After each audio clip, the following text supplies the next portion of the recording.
श्री स्वामी समर्थ. आज भरपूर दिवसांनी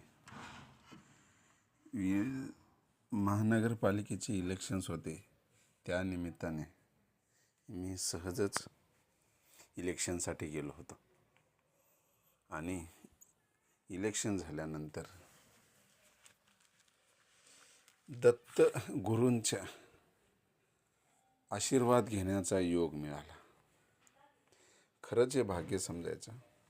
आज गुरुवार पण होता. माझं इलेक्शनचं काम पण झालं. मी चाकणहून आळंदी रोडला साई मंदिरामध्ये दत्त मंदिर आहे छोटंसं, तिथं दर्शन घेण्यास गेलो. दर्शन घेऊन मला खूप आनंद वाटला, कारण दर्शनासाठी माणसाची इच्छा असते पण देव भेटत नाही. म्हणतात ना, जेव्हा तुमच्या नशिबात वेळ येते ना, तेव्हा तुमचे दर्शन ऑटोमॅटिक बनत असते. प्रत्येक गोष्टीला योग लागत असतो.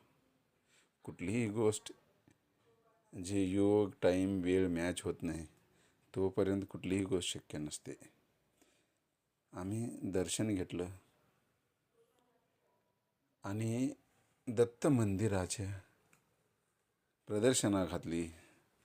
व्यवस्थित सर्व प्रदर्शना घेतली आणि तसेच दत्त मंदिराच्या मागच्या साईडला मनोकामना वृक्ष आहे. मनोकामना वृक्ष, तिथे सर्वजणांना मनोकामना पूर्ण होण्यासाठी धागे बांधतात आणि लोकांचे खरोखरच मनोकामना पूर्ण होतात. आम्ही तसे काही धागे बांधलेले नाही, कारण आमची ऑलरेडी मनोकामना पूर्ण आहेत. आमची आशा आहे म्हणून आम्ही फक्त दर्शन घेतलं. दर्शन घेऊन खूप आनंद वाटला. मग त्यानंतर आम्ही पूर्ण मंदिर फिरलं. देवाचे दर्शन घेतले, साईबाबाचे दर्शन घेतलं. स्वामी महाराजाची कृपा, दत्ताचे दर्शन झाले. गुरुवारचा दिवस होता. श्री स्वामी समर्थ दत्त गुरु, गुरु माऊली श्रीपाद वल्लभ दिगंबरा. श्री स्वामी समर्थ.